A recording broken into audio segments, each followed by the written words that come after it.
Dopamine. If you think dopamine is bad, if you think you should remove dopamine from your life, or if you just want to learn how dopamine works and how to make it work for you and not against you, well, you should definitely keep watching this video. You'll learn how dopamine can be your best friend or greatest enemy at the same time. But why should you trust me? Well, I'm a student in cognitive psychology and psychobiology, so I know a thing or two about dopamine. You'll now learn how dopamine works, and we'll also debunk some common BS that circulates online. Dopamine is a neurotransmitter, which means it's a chemical messenger that allows neurons in your brain to communicate. It belongs to the catecholamine family, along with adrenaline and noradrenaline, and is synthesized from the amino acid tyrosine. First common myth: dopamine is all about pleasure. Well, dopamine does far more than that. Dopamine operates through three main pathways, each responsible for different functions. The first is the mesolimbic pathway. It starts in the ventral tegmental area, VTA, and goes to the nucleus accumbens, part of the brain's reward system.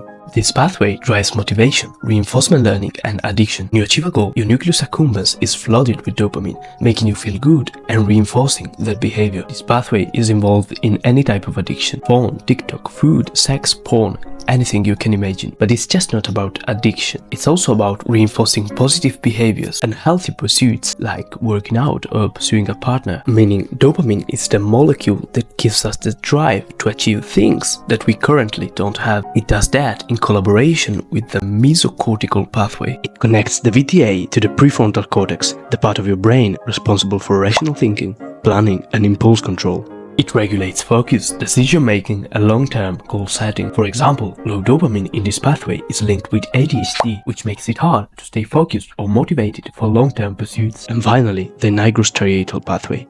It travels from the substantia nigra to the striatum, controlling voluntary movement and habit formation. This pathway is about motor control and procedural learning, which means turning actions into habits. A degeneration of dopamine neurons in this pathway causes Parkinson's disease, causing tremors and rigidity. Second common myth I see everywhere: there are too many people telling you should cut out dopamine from your life. Not only you shouldn't, you actually can't. If you remove dopamine from your brain, you wouldn't be able to physically move. In addition, you wouldn't enjoy life in any way. You wouldn't have the drive to set goals and to pursue them. You wouldn't be able to plan your actions to get there.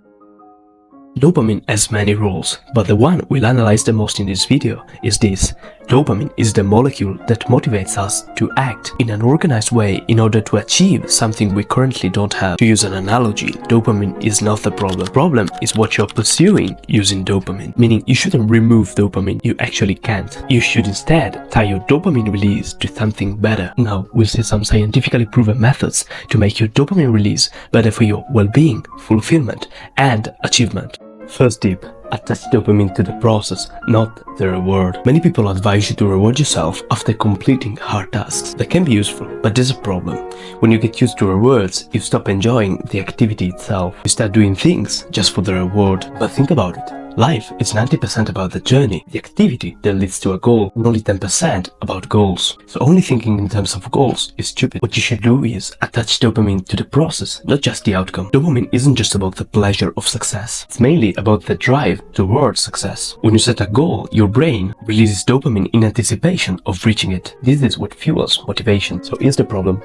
If you only associate dopamine with the final result, your brain learns that the effort itself is painful and unrewarding. This creates delayed gratification burnout, where you lose motivation because the rewards seem too far away. Athletes, entrepreneurs, and top performers sustain motivation because they train their brain to get dopamine from the process itself. If you work out only to get a six-pack but don't enjoy training in itself, you'll probably quit before seeing results. Here is how to get dopamine from the process. First tip: break big goals into micro wins. Instead of waiting weeks or months for a big win, try to create smaller milestones that your brain can celebrate. Every small success is a dopamine hit, keeping motivation higher over long term. Second tip: mentally reframe. Your brain doesn't distinguish between a real reward and one you mentally create. Instead of thinking, I have to do this, try to say, I get to do this. Positively reframe your tasks. Apply gratitude everywhere. Turn hard tasks into opportunities. Neuroscience research shows that self-perception alters dopamine releases, which means the more you train yourself to enjoy a process, the more your brain automatically rewards it with dopamine. This is literally the secret to discipline. You are attaching dopamine to the effort itself, not to the result. Tip number 4. Use the peak end rule to trick your brain into enjoying hard work. The peak end rule from psychology states that your brain remembers the peak moment and the end moment of an experience most vividly. How to apply this? End every session on a high note. For example, if you're studying, finish with a topic you like. If you're working out, do your favorite exercise last. This tricks your brain into remembering the task as enjoyable, making it easier to start again next time. Finally, last tip. Although I don't recommend using rewards to sustain motivation over long term, here's the best way to use them. Keep this in mind. The dopamine system thrives on unpredictability. This is why gambling and video games are so addictive, which means reward yourself randomly in ways that you can't predict.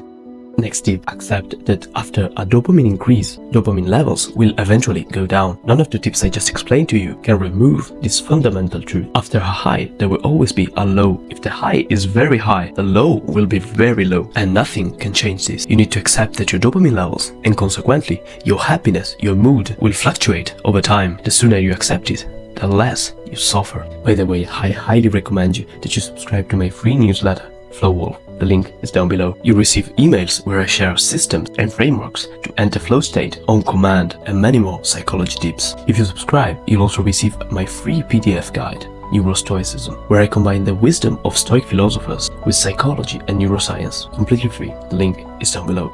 And finally, dopamine detox. Dopamine detox can actually be legit, but you shouldn't call it detox. You can't actually detox from dopamine. It's not a toxin. As you've learned, it's a neurotransmitter, and it also does very good things for you. So the solution is not detoxing from dopamine like it were a drug. It's resetting your baseline levels by choosing less stimulating activities. You can't and you shouldn't eliminate dopamine. A chronic exposure to high dopamine stimuli, social media, junk food, gaming, porn, lowers your brain's dopamine baseline, making normal activities feel boring. Reducing the stimuli for a period resets your system. So what you should do is simply avoid instant gratification sources. No phone, no sugar, no Netflix for some time. Choose lower, low dopamine activities like walking, gardening, reading, cleaning, anything that doesn't hyperstimulate you. That way, you reset your dopamine levels to a lower baseline and you'll enjoy things more easily. Live a slow life 80% of the times to then enjoy a faster living the remaining 20. If you try to live fast for 80% of your time, you'll always experience bigger lows. Nothing can remove pain from existence. And as usual, thank you for watching. I'll see you in the next one.